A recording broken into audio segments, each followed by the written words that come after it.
కాంగ్రెస్ ప్రభుత్వం అసెంబ్లీలో ప్రవేశపెట్టిన బడ్జెట్ పై బీఆర్ఎస్ అధినేత కేసీఆర్ తీవ్ర స్థాయిలో ధ్వజమెత్తారు. బడ్జెట్ ను చూస్తుంటే ఇది రైతు శత్రు ప్రభుత్వం అని తేలిపోయిందన్నారు. అన్ని వర్గాలకు కాంగ్రెస్ ప్రభుత్వం వెన్నుపోటు పొడిచిందని కేసీఆర్ విమర్శించారు. ఆర్థిక మంత్రి బట్టి విక్రమార్క బడ్జెట్ ప్రసంగం ముగిసిన అనంతరం అసెంబ్లీలోనే మీడియా పాయింట్ వద్ద కేసీఆర్ బీఆర్ఎస్ ఎమ్మెల్యేలతో కలిసి మీడియాతో మాట్లాడారు.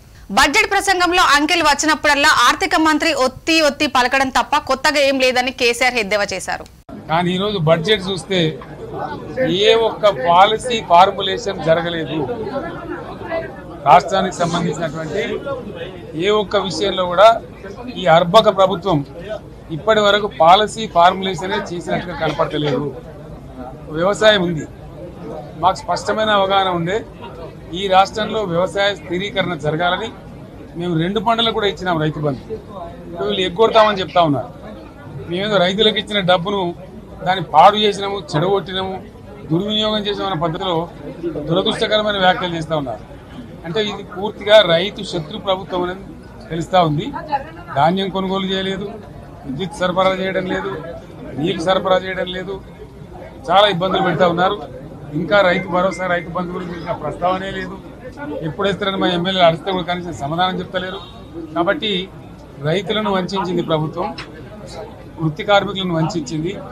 ఒక్క పాలసీ, ఇండస్ట్రియల్ పాలసీ ఏమి లేదు. బట్టి గ్యాస్ ట్రాష్ పంచరంగ ఈస్మాన్ కలర్ లాగా చెప్పడం తప్ప స్టోరీ టెల్లింగ్ లాగా ఉన్నది తప్ప బడ్జెట్ చెప్పినట్టు లేదు. రాష్ట్రంలో వ్యవసాయ పాలసీ ఏమిటి, పారిశ్రామిక పాలసీ ఏమిటి, ఐటీ పాలసీ ఏమిటి, ఇంకా ఇతర అనేక పాలసీలు, పేద వర్గాలకు సంబంధించిన పాలసీ ఏమిటి అనే దాని మీద ఏ ఒక్క దాని మీద కూడా గ్యాస్ ట్రాషే తప్ప చిల్లర మల్లర ప్లాట్ఫామ్ స్పీచ్ లాగా ఉంది తప్ప అది బడ్జెట్ ప్రసంగం లాగా లేదు.